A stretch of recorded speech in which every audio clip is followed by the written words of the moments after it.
Where the land gives way to water, people have learned to live in motion, not on roads or rails, but along currents, through channels, and across flooded plains. In carved canoes and floating homes, life unfolds on the surface of the world's great rivers. Fish pulled from morning mist, markets drifting on water, children born between tides. From the Amazon to the Ganges, the Mekong to the Mississippi, these are the river people, shaped not by borders, but by the flow. They navigate by instinct, harvest by hand, and build with what the water brings. Their maps are not drawn in ink, but in memory and tide. This is a journey into their world, a realm where land is scarce, but life runs deep. Uros people.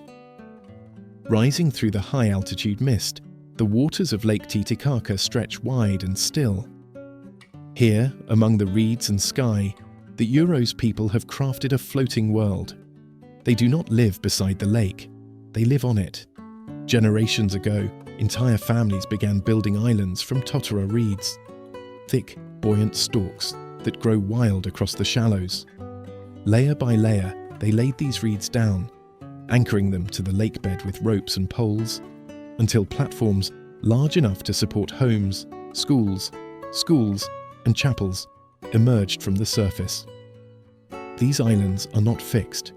They shift with the wind, rise with the rains, and soften with time. Every few weeks, new reeds must be added to the top, renewing the land beneath their feet. The Uros' lives are shaped entirely by water.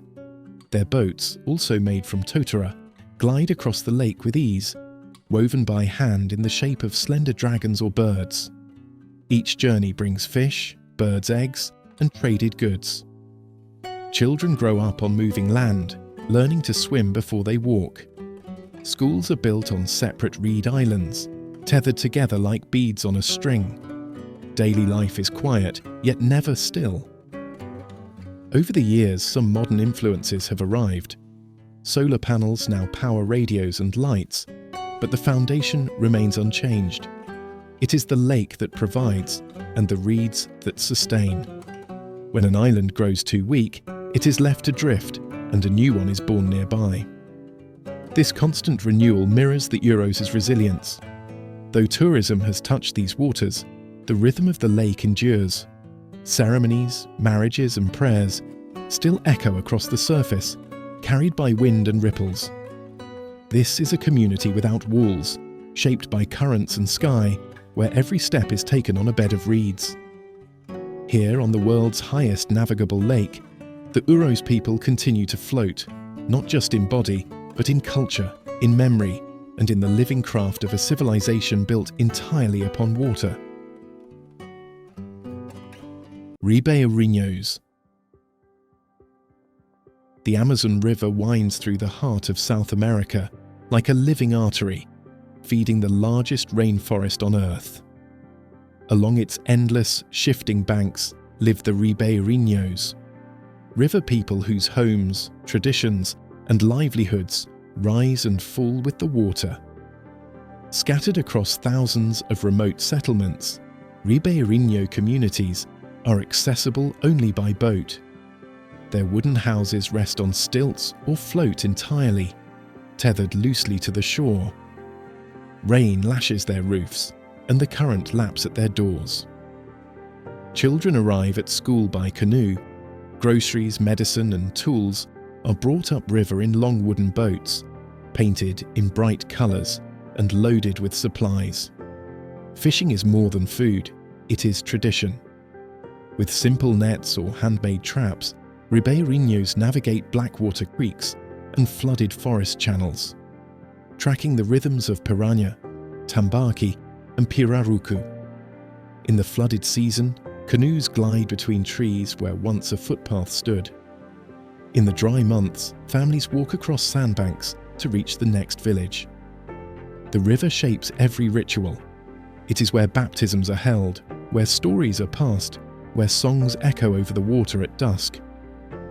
The Ribeirinho identity is not just tied to the Amazon, it is inseparable from it. Generations live in close knowledge of the river's moods, its dangers and its gifts. Life here is demanding. Access to healthcare and education is limited. Floods can sweep away homes. Droughts leave boats stranded on cracked earth, yet resilience flows through these communities. Traditional knowledge of plants, fish cycles, river spirits guides their way of life as surely as any compass. Many Ribeirinhos are descended from a mix of indigenous, African and Portuguese ancestry. Their culture blends deep forest wisdom with river-born adaptability. They do not own the river nor try to tame it. They live with it, moving when it moves, planting when it recedes. From sunrise paddles to moonlit returns, their days follow the current. Each ripple, each branch in the water tells a story. In the immense breathing wilderness of the Amazon, the Ribeirinhos remain the quiet stewards of its flow, living entirely by the water that has always sustained them. Warao people.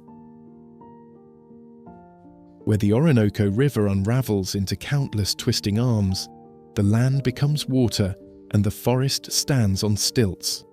This is the Orinoco Delta, a maze of muddy channels, mangroves and floating roots. Here, the Warao people live not alongside the river, but entirely within it. Their name means the boat people.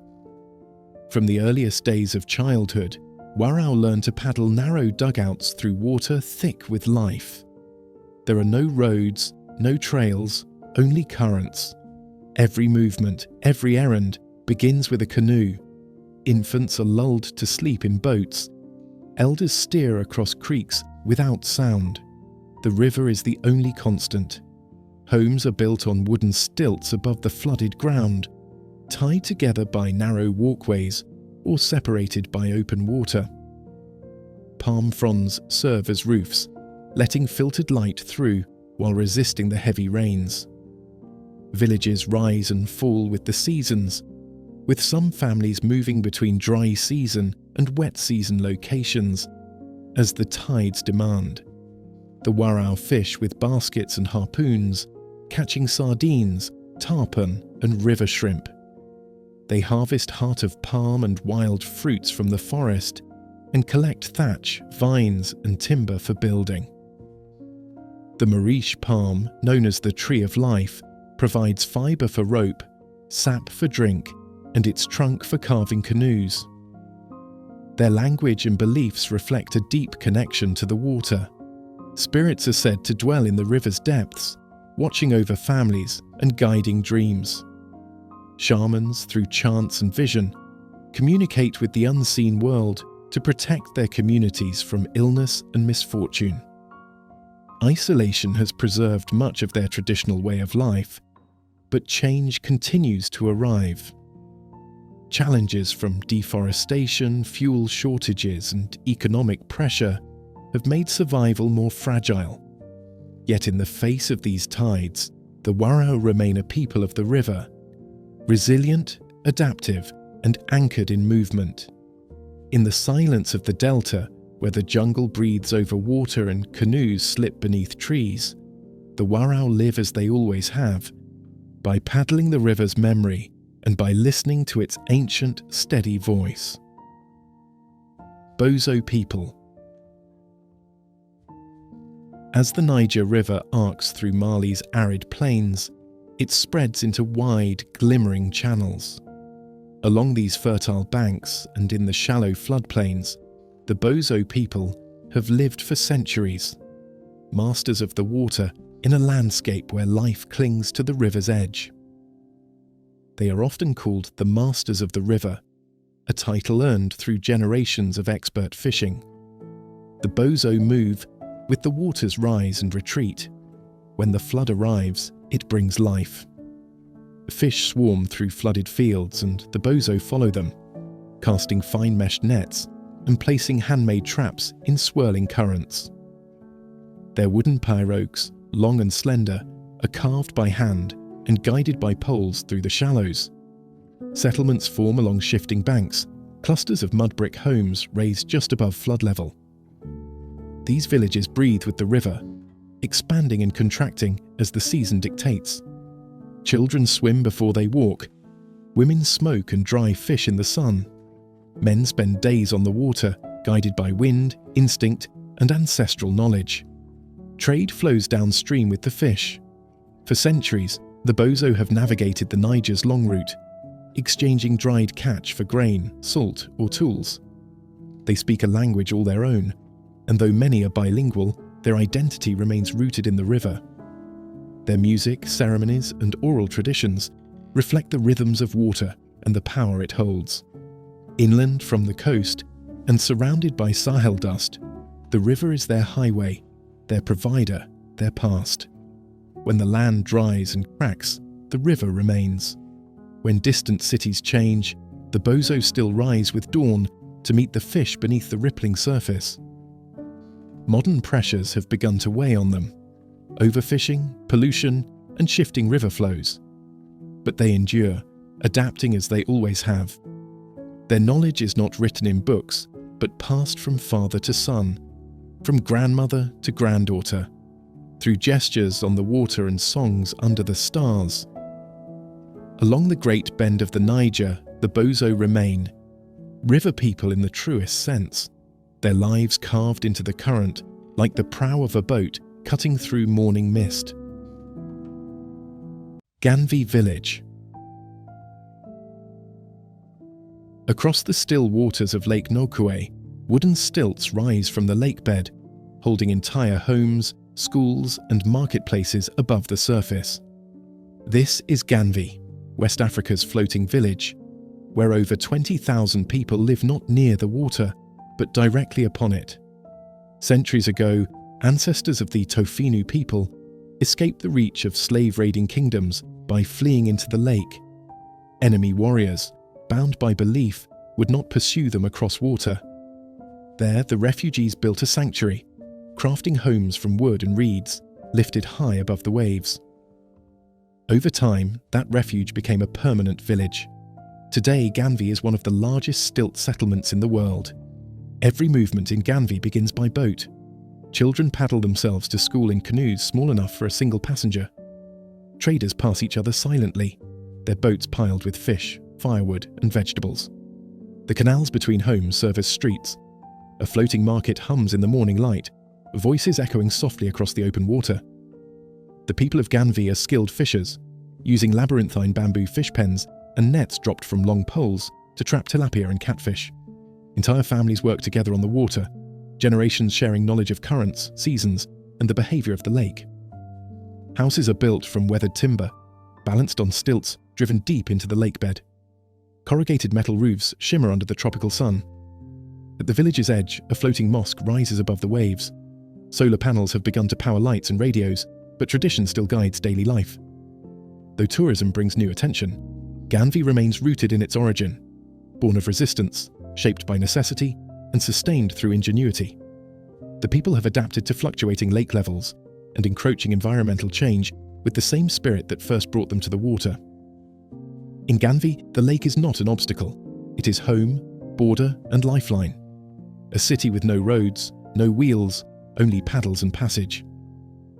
And in its quiet, drifting rhythm, the story of a people who found freedom on water continues with each sunrise across the lake's wide, gleaming surface.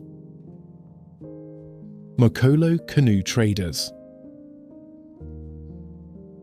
The Congo River moves like a force of nature, deep, swift, and commanding.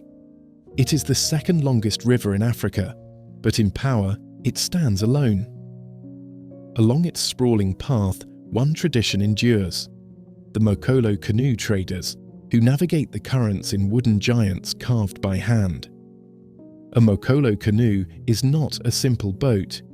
It is a vessel of commerce, a floating village, and a legacy of the river's ancient trade. These massive dugouts stretch nearly the length of a city block, cut from a single tree and shaped to carry tons of goods. They drift with the current from upstream villages to river cities like Kisangani, Bumba, and Kinshasa, loaded with timber, cassava, charcoal, plantains, and more. The journey downstream can last weeks. Families often live aboard during the voyage, men steering from the stern, women cooking over small fires balanced on deck, children playing between sacks of produce. The river provides water, fish, and fuel. At night, the canoes anchor along banks, forming floating caravans beneath the stars. These traders do not use motors. The mokolo is powered by the river itself, guided with long poles and broad paddles, steered with practiced knowledge of eddies, whirlpools, and hidden rocks. On the return journey upriver, the canoes are often hauled by tugboats or traded for smaller crafts that can fight the current. Life on the mokolo demands resilience. Rains swell the river, raising the stakes. Sandbars shift. Pirates sometimes patrol the waters. Yet the trade continues, unchanged in its essence year after year. The river remains the lifeblood of the region, and the mokolo its trusted messenger. The canoe is more than transport, it is memory.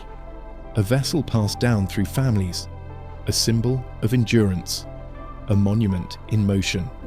On the Congo's restless waters, where modern infrastructure falls short and roads disappear into forest, the mokolo canoe keeps the rhythm of trade alive. It glides through fog and silence, carrying stories, goods, and generations, all bound together by the river's immense, unwavering flow. Twi fishermen. Where the Great Volta River meets the Atlantic Ocean, the water splits and swirls in a wide delta of mangroves, islands, and channels. This is the estuary where fresh water meets the salt, and where the Twi-speaking fishermen have cast their nets for generations. Along the sandy banks and shallow inlets, long wooden canoes dot the shoreline. They are painted in bright colours, with names inscribed along the hulls, blessings, prayers, family legacies. Each morning before dawn, the fishermen push off into the mist, paddling through the estuary's winding passages, where river currents tug against the pull of the sea. Fishing here is both art and labour. The Twi use hand-woven nets, drop lines, and sometimes large seine nets drawn in by entire crews. In the estuarine waters where brackish currents teem with life, they hunt for tilapia, barracuda, shrimp, and mullet. The tide determines the day's rhythm: when to leave, where to cast, how long to wait. The village life is built around the water. Boys learn to paddle at a young age, riding between the reeds while their fathers cast lines nearby. Women gather oysters and clams in the shallows, or smoke fish on wooden racks along the beach. On market days, woven baskets overflow with fresh catch, traded for maize, fruit, or tools, brought from inland farms. The river is more than livelihood, it is culture. Songs accompany the paddling, echoing across the water like memory set to rhythm. Folk tales are told in the evening of river spirits, storm warnings, and ancestors who still watch from the waves. Drums call out over the estuary during festivals, and canoes line up in colourful processions, paddles rising in unison. Modern pressures, dams upstream, pollution and overfishing have changed the waters, but the Twi fishermen adapt. They move farther out, change techniques, return earlier with leaner catches. Yet the connection remains steady as the tide. In the meeting place of river and ocean, between freshwater breath and saltwater wind, the Twi fishermen continue to live by the current, navigating each day by paddle, by instinct, and by the enduring pulse of the estuary itself. Bajau Laut. Across the turquoise shallows of the Kelebes Sea, wooden boats drift over coral reefs like shadows. These are the homes of the Bajau Laut, often called sea nomads, who have lived for generations entirely on water, without permanent land, guided by stars and tides. Their boats are more than vessels. They are floating homes built by hand and passed down through families. Entire lives unfold on deck, cooking, sleeping, fishing, raising children, all upon the swaying sea. Some families now live in stilt houses anchored to reefs or sandbars, but the rhythm remains unchanged. Their days begin with the ocean and end under the sky. The Bajau Laut are master divers. With no oxygen tanks, they descend to remarkable depths, staying underwater for minutes at a time. Children grow up swimming before they walk. Their lungs adapt, their ears adjust. With spears and nets, they hunt for reef fish, sea cucumbers, and octopus, gliding between corals. With the grace of marine creatures, they navigate by wind and memory, reading the currents, the clouds, and the behavior of birds. Generations of oral knowledge guide them through hidden reefs and safe harbors. They do not measure distance by kilometers, but by the rhythm of the sea. On land, they are often marginalized, lacking citizenship, legal recognition, or access to schools and hospitals. Yet their culture endures. Songs are sung over water. Marriages are celebrated with fleets of dancing boats. Ancestors are remembered with offerings cast into the tide. In recent years, restrictions on marine access and pressure from modernization have forced many Bajau to settle in coastal villages.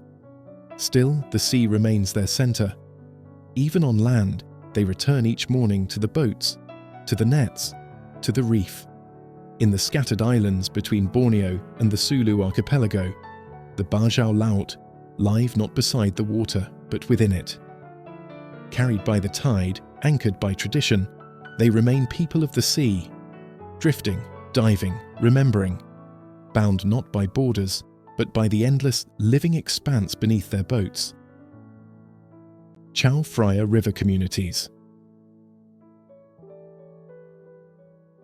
Through the heart of Bangkok, the Chao Phraya River flows steadily, carrying with it centuries of life, trade, and devotion. It is more than a waterway, it is the city's spine, and along its edge, entire communities have risen, living by its rhythm, moving with its current. Wooden houses perch on stilts above the water, their narrow porches lined with clay pots, laundry lines, and the morning sound of chanting radios. Small boats idle beneath the floorboards. These are the river people of Bangkok, vendors, ferrymen, fishermen, and families, whose lives are tied to the water's steady presence. Each day begins on the river.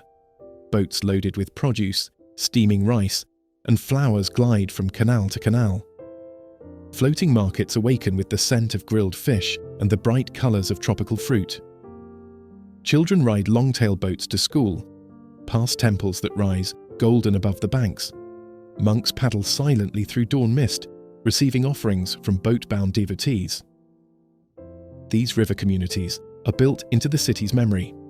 Before roads crisscrossed the capital, the canals and rivers served as Bangkok's original highways. Even now, the Klongs, narrow channels branching from the Chao Phraya, carry life into the neighbourhoods. Every turn reveals homes where the water is front yard, hallway, and path. For many, fishing remains a livelihood, with simple nets cast from narrow boats into the brown, flowing river.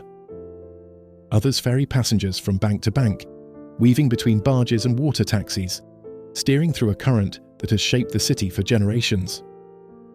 Temples rise along the banks, their reflections dancing on the surface.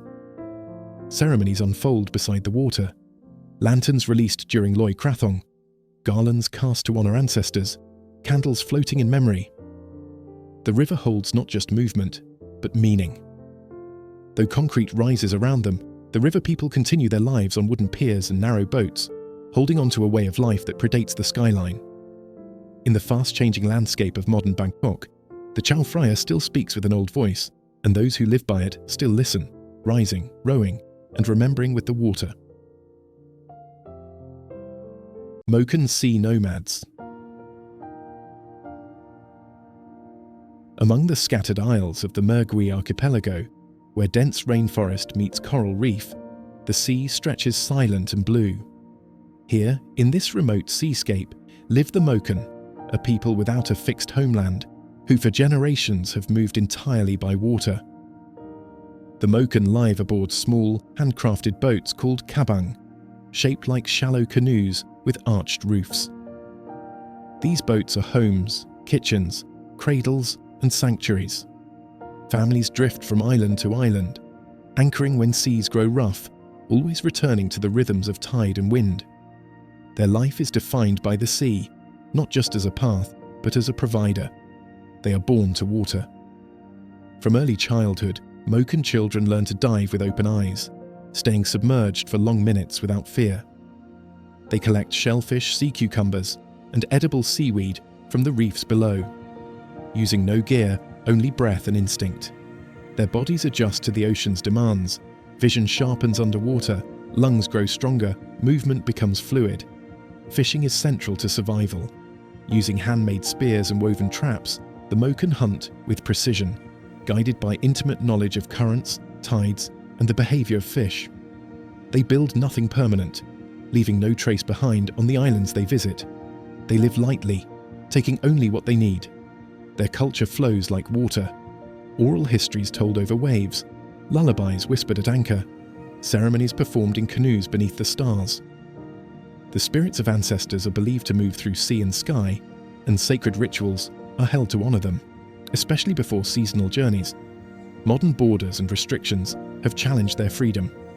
Some Moken have been pushed to settle on land, in stilt houses or concrete villages. Yet many still return to the boats, to the open sea that remembers them, even as the world changes. In the quiet corners of the Andaman Sea, far from highways and harbours, the Moken continue to drift. Not lost, but deeply rooted in motion. Their maps are made of memory, their compass is the wind. And as long as there is water beneath their boats, they remain sea nomads, at home in a world where land is only ever a passing shore. Tonle Sap floating villages. In the heart of Cambodia, the Tonle Sap expands and contracts with the seasons, swelling from a shallow lake into a vast inland sea. Along its shifting edge, entire villages float. Homes, markets, schools, even temples, rising and falling with the pulse of the water. The floating communities are built on wooden platforms and anchored with bamboo. Each structure is tethered, yet free to move. During the wet season, when monsoon rains cause the Mekong River to reverse its flow, Tonle Sap floods dramatically. What was once shoreline becomes deep water, and the floating villages drift deeper into the lake, adjusting to the lake's breath. Life unfolds entirely by boat. Children paddle to floating classrooms, navigating narrow lanes between houses. Vendors move from door to door by canoe, their boats filled with vegetables, fuel, or fish. Monks travel between floating pagodas, collecting morning alms beneath soft skies. Fishing is the lifeblood of these communities. When the floodwaters arrive, fish migrate into the forest, breeding among the submerged roots. The locals follow them with nets and traps, their knowledge passed down through generations. Tonle Sap provides more fish per hectare than almost any other lake in the world, and the people live in harmony with this abundance. The floating villages are home to a mix of ethnic Khmer, Cham Muslims, and ethnic Vietnamese, each group contributing distinct customs, languages, and beliefs. Their shared life on the water creates a rhythm of cooperation, of adapting, moving, and surviving together. But life on the lake is not without struggle. Climate change, overfishing, and upstream dams have begun to disrupt the natural flood cycle. Still, the villages remain, adjusting as they always have. The buildings rise, the anchors shift, the boats return with the dawn. From above, the Tonle Sap villages appear as tiny fleets adrift on a vast canvas of water and green. But look closer, and you see a living community, buoyant, enduring, shaped entirely by water. Here in a world without fixed streets or solid ground, the people move with the lake, flowing wherever the flood takes them, guided always by the current. Intha people. Framed by mountains in the eastern highlands of Myanmar, Inle Lake stretches out in shimmering stillness. Here, in stilt, So houses rising from the shallows live the Intha, people whose daily life unfolds entirely on water. Their homes are built above the lake, rows of teak structures balanced on slender bamboo stilts. Long wooden boats glide between them like silent threads, connecting families, shops, schools, and temples across the water's vast expanse. Paths are not walked but rowed. The lake is their road, their field, and their home. The Intha are famed for their unique way of moving through this world. Standing at the stern of narrow canoes, they row with one leg wrapped around the oar, a motion of balance and grace passed down from father to son. This technique allows them to see over floating vegetation, to steer with precision, and to keep their hands free for casting nets. Farming takes place on the lake's surface. The Intha cultivate floating gardens, long strips of fertile soil, anchored by bamboo poles, layered with weeds, mud, and decaying vegetation. Tomatoes, squash, cucumbers, and flowers grow atop the water, their roots suspended in the lake. These gardens drift slightly, adjusting with the seasons, fed by the nutrients of the lake itself.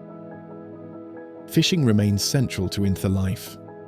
With hand-woven conical traps and slender nets, they glide silently through morning mist, their silhouettes mirrored in the still water.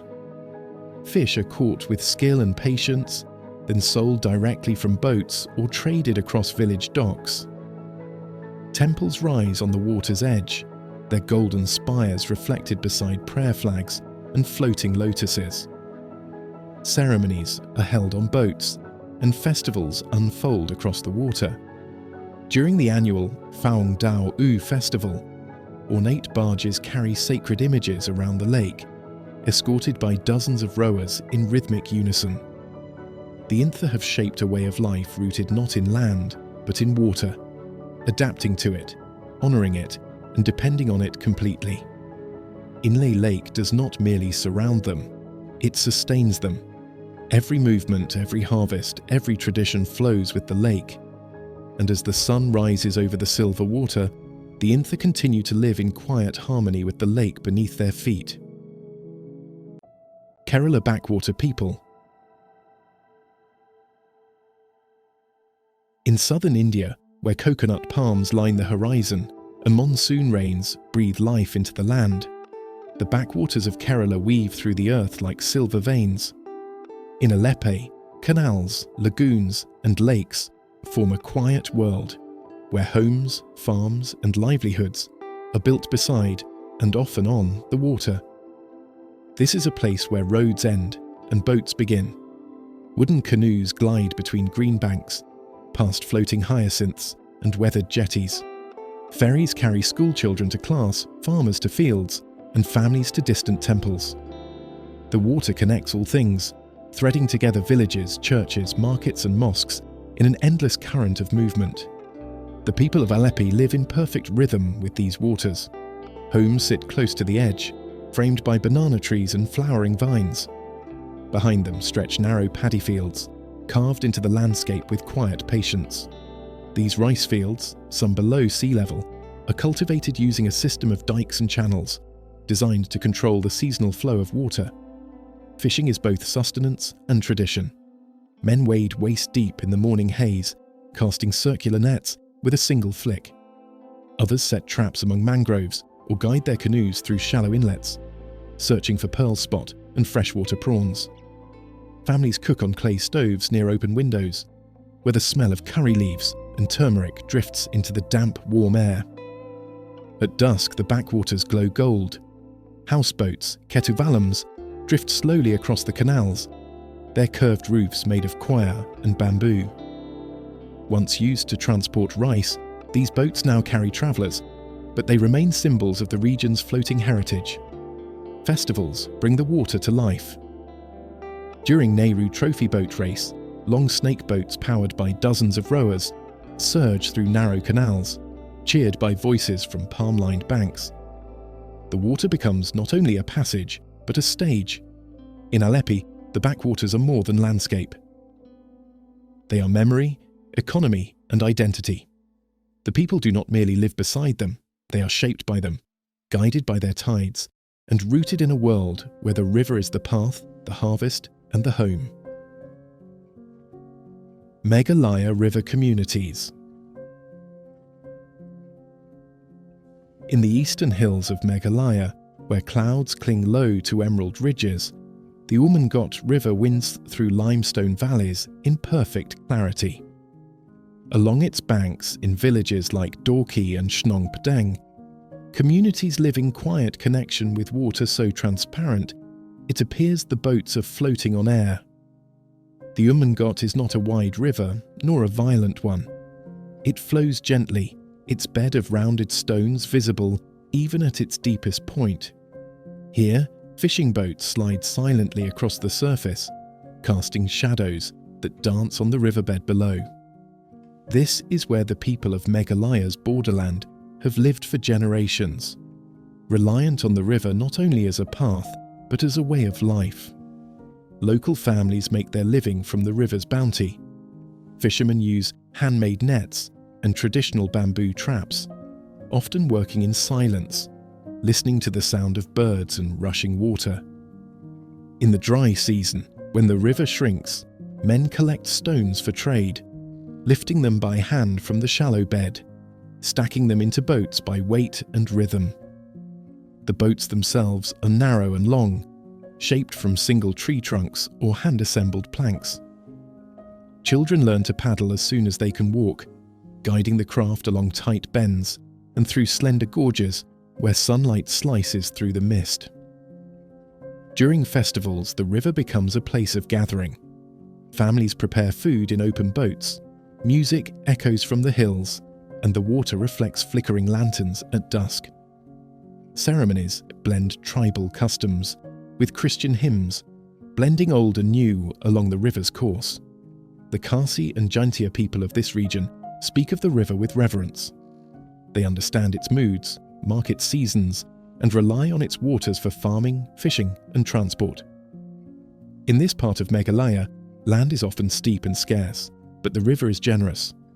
From above, the Umangot appears as a ribbon of green glass stitched through the jungle, but at its edge, life unfolds in steady rhythm.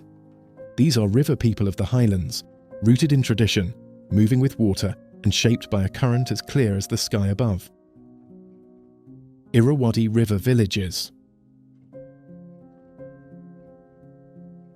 Winding through the heart of Myanmar, the Irrawaddy River flows from Himalayan foothills to the Bay of Bengal.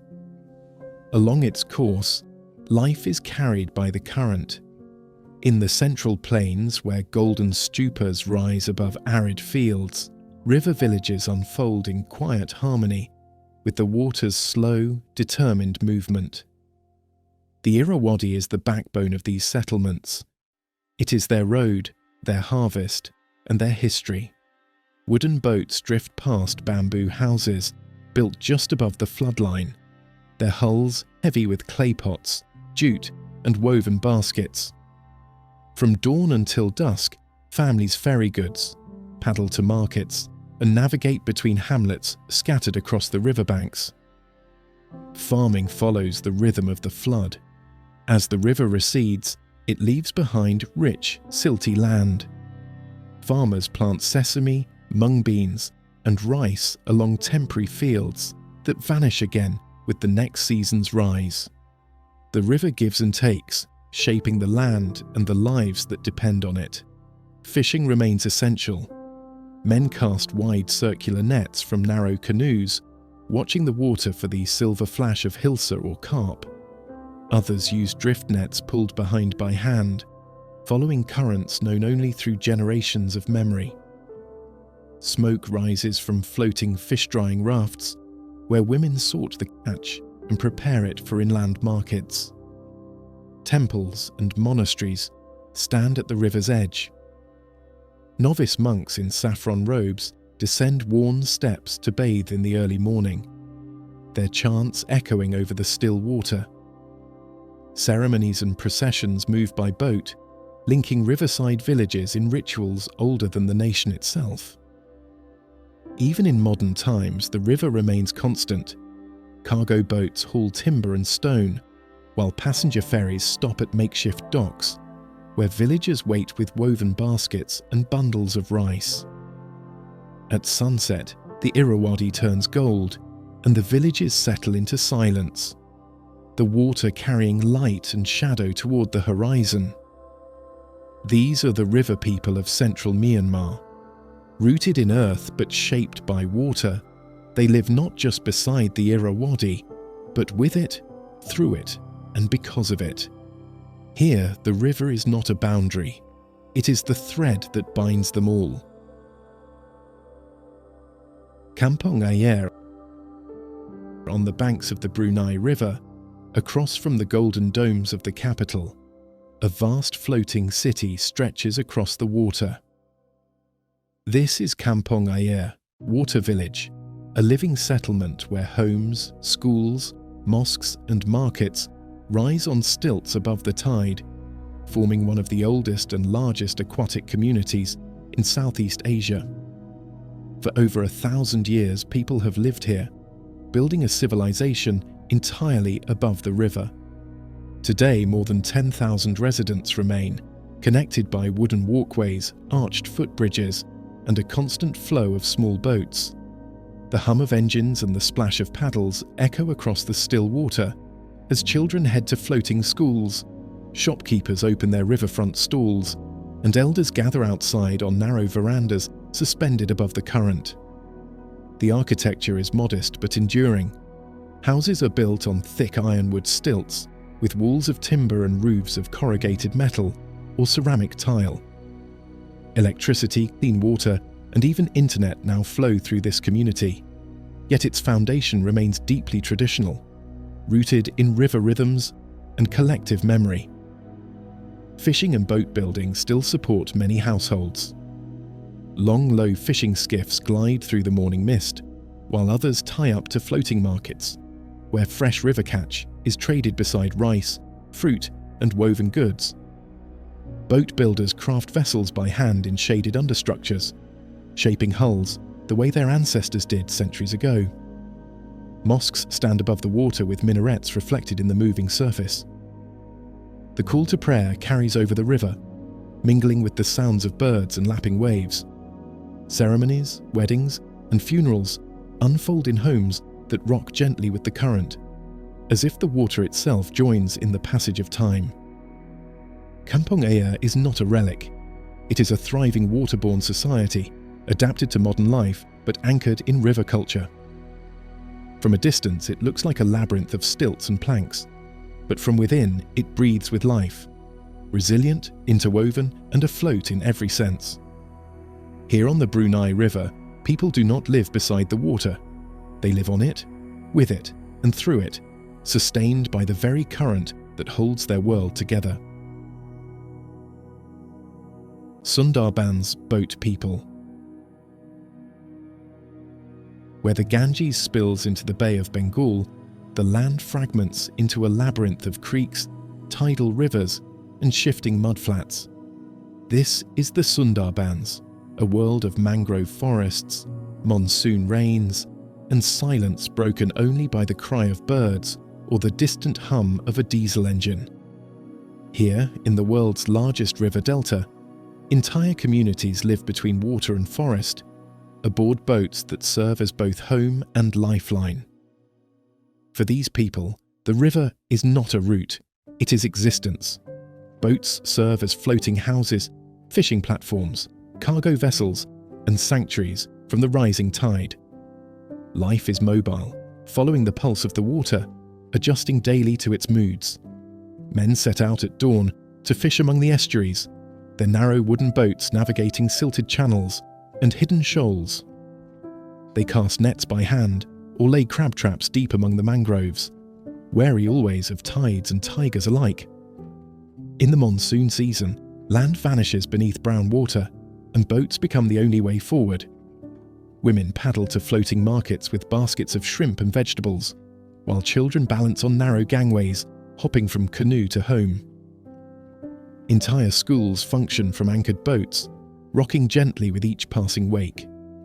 The mangrove forest, both shield and provider, feeds and protects, Honey collectors drift deep into the jungle by canoe, risking both flood and wildlife to gather from bees in the wild. Firewood, fish, and medicinal herbs come from the forest's edge, harvested with care and caution. Temples and shrines rise from muddy banks, often rebuilt after each flood or cyclone. Prayer flags flutter above stilted homes, and rituals are performed with one foot on land, one on water.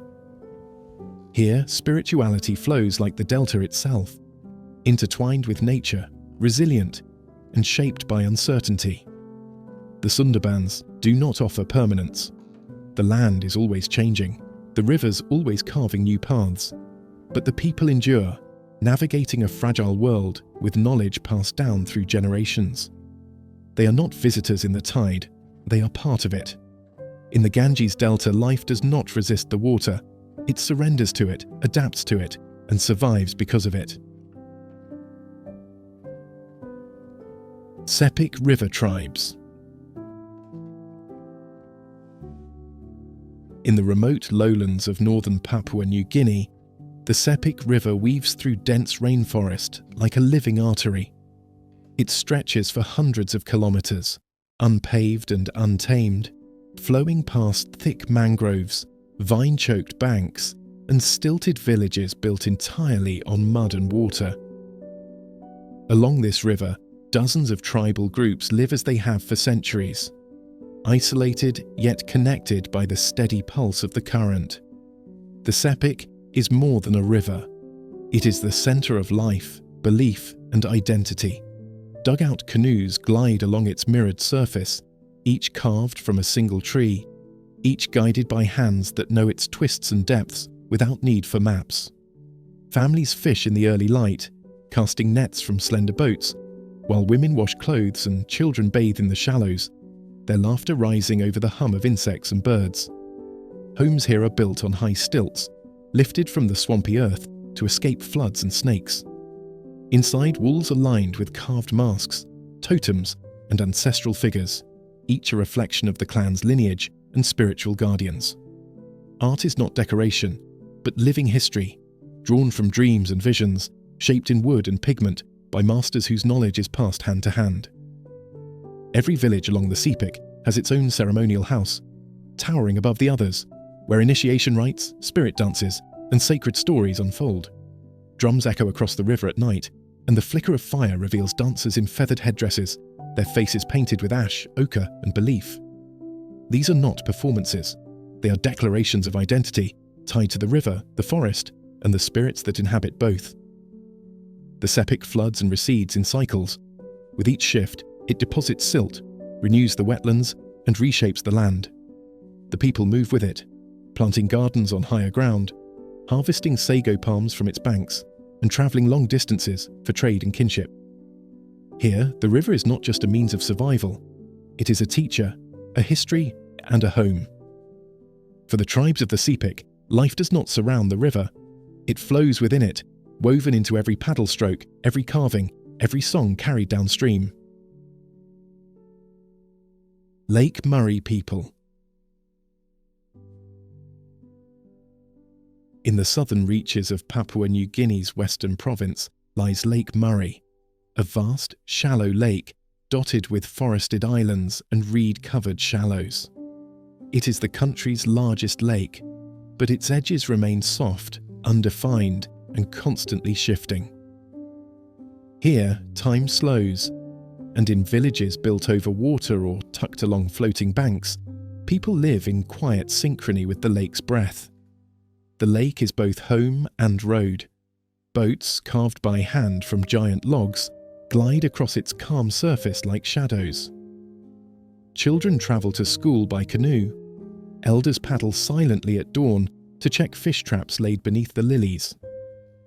These vessels, balanced, narrow, and low in the water, are an extension of the body, essential for movement, trade, and survival. Villages sit on stilts or rise on floating gardens. Roofs of woven pandanus leaves bend beneath heavy rains, while narrow boardwalks connect families across the flooded earth. There are no streets, only waterways that stretch into open sky and mirrored reflections. Life happens slowly, shaped by rhythm rather than urgency. Fishing and sago gathering form the core of daily life. Men cast lines for black bass and barramundi. Women extract sago starch from palm trunks, pounding and washing the fibre into flour that will sustain entire households. On clear days, smoke from small fires curls into the air, marking the places where food is prepared and stories are passed from mouth to mouth. Ceremonial life too is bound to the lake. Dances are held on open platforms above water. Carved drums echo across the surface, summoning ancestors from beyond the mist. The lake itself is believed to hold spirits, protectors, guides, and reminders of lives long past. Lake Murray floods in the wet season, swallowing low banks and reshaping villages. But the people move with it, rebuilding, adjusting, never resisting. Their lives are defined not by permanence, but by their ability to float, adapt, and endure. On these quiet waters, the people of Lake Murray live not beside nature, but inside it. In the silence of the highlands, surrounded by endless water and sky, they belong to the lake as much as the lake belongs to them. Kampong Cleang. At the northeastern edge of Tonle Sap Lake, Kampong Cleang stretches along a narrow channel where the water meets the floodplain. From above, rows of tall wooden houses rise in perfect alignment, their stilts casting long shadows across the banks. The lake's surface shimmers in muted tones, carrying slender fishing boats toward the heart of the settlement. In the dry season, the channel narrows and the ground beneath the homes is exposed. Earthy colours emerge, and the village appears to stand on towering legs above the ochre soil. Wooden walkways connect clusters of dwellings, and fishing gear rests in neat bundles beside the walls. From the air, the stilted frames form intricate patterns, each structure built to withstand the cycle that defines this place. When the rains arrive, the scene transforms. The Mekong's floodwaters reach Tonle Sap, and the channel swells beyond its banks. Brown water spreads across the horizon, and the houses appear to float upon its surface. Wooden boats move along liquid streets, their wakes rippling towards submerged trees. The reflections of the homes tremble in the shifting light, creating a mirrored landscape. Fishing defines the rhythm of life here. Nets unfurl from the boats in wide arcs, sinking into the lake before being drawn back, heavy with silver catch. Along the water's edge, racks of fish dry in the sun, their rows forming geometric lines. Markets gather along the narrow waterways, where goods are traded from one boat to another. The lake dominates every frame. Its movement dictates the village's form, its bounty sustains the people, and its floods reshape the land each year. From high above, the entire settlement seems to breathe with the water's rise and fall, expanding and contracting in perfect time with the seasons. As evening approaches, the sky fades to deep gold, and the houses stand silhouetted against the vast horizon. The last boats return, gliding silently through the channel toward the glow of cooking fires. Kampong Cleang settles into the stillness of night, waiting for the next turn in the endless cycle of the lake. Copany.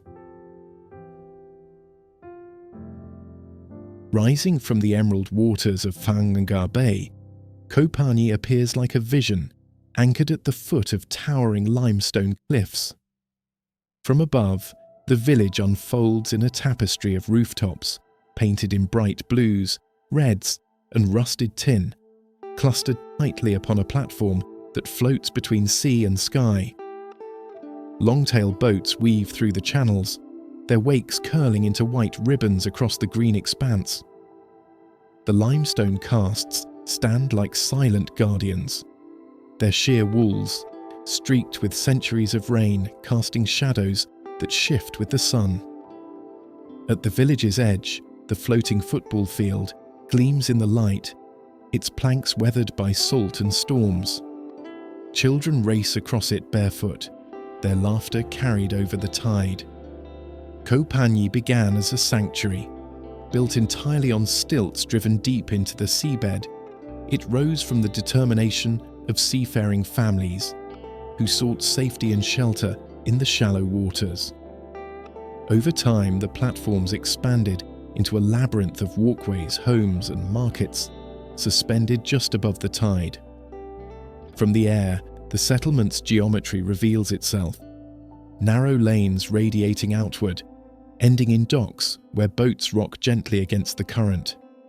The rhythm of the village follows the sea. At dawn, fishing boats depart into the bay, their silhouettes cutting through the mist.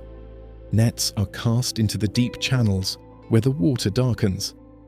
And by midday, the catch returns in woven baskets, glistening fish, crabs, and squid laid out beneath fluttering tarps.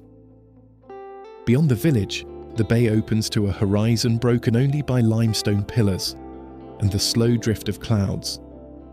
The water reflects every shift in the sky, turning jade in the morning, silver in the afternoon, and deep indigo at night. As the tide rises, the sea flows beneath the homes, lapping softly against the stilts. As it falls, the understructure emerges, barnacled and worn. At sunset, the cliffs glow with a molten orange, and Copany rests in their shadow. Lanterns flicker to life along the narrow lanes, their light mirrored in the water below. The last boats glide home, the sound of their engines fading as the village becomes an island of quiet on a sea of glass. Cai Rang. At first light, the waters of the Mekong stir awake. The river glows in pale gold, its surface broken by the slow, steady movement of wooden boats converging on a single stretch of water. From above, Cai Rang unfolds like a living mosaic, hundreds of vessels drifting in loose clusters, their decks piled high with fruit, vegetables, and goods. The air is thick with the scent of ripe mangoes, pineapples, and jackfruit. Vendors call out across the current, their voices carrying over the low hum of engines. Long poles rise from the bows of the boats, each crowned with a sample of the cargo below: a hanging watermelon, a cluster of bananas, a bundle of herbs. Silent signals to passing buyers. This market has no streets, only channels. Boats nudge alongside one another, ropes tossed and tied with practiced ease. Transactions happen quickly. A basket of papayas hoisted from one deck to another, a payment passed back in folded bills or coins. The water churns beneath it all, swirling in the wake of 100 hulls. Beyond the bustle, the Mekong stretches into a web of smaller waterways, its banks lined with stilted homes shaded by coconut palms. The river is the spine of life here, carrying food, stories, and generations from one village to the next. Cai Rang is its beating heart, a place where trade is more than business. It is tradition sustained by the flow of the current. Overhead, the sun climbs higher, casting shimmering reflections across the rippling surface. The colours intensify. The deep greens of jackfruit leaves, the bright reds of dragon fruit, the soft yellows of pomelos. Barges stacked with produce move slowly downstream, their prows cutting a steady path toward distant markets. As midday approaches, the boats begin to thin. The voices quiet, engines fade, and the wide river returns to its slower rhythm. But for a few hours each morning, Cai Rang transforms the Mekong into a floating city, one that drifts, trades, and disappears with the sun. Tlingit canoe. In the coastal fjords and deep forest channels of southeastern Alaska, the Tlingit people have navigated the waterways for centuries. Here the ocean mingles with mountain-fed rivers in a labyrinth of glacial inlets and cedar-lined shores. This is a land where water is the road, the resource, and the rhythm of life. And for the Tlingit, the canoe is more than transport. It is identity carved in wood. For generations, Tlingit master carvers have transformed red cedar logs into sleek, seaworthy vessels. With precise knowledge passed from ancestor to apprentice, each canoe is shaped not only for function, but with reverence. The hull, deep and narrow, is steamed open with hot stones and water, stretched wide to hold families, hunters, and warriors. No two are the same, but all carry the spirit of the forest and the sea. Canoes glide silently across the glassy surface of the rivers and coastal passages. Inlets that once carried trade routes now echo with the beat of paddles during ceremonial journeys.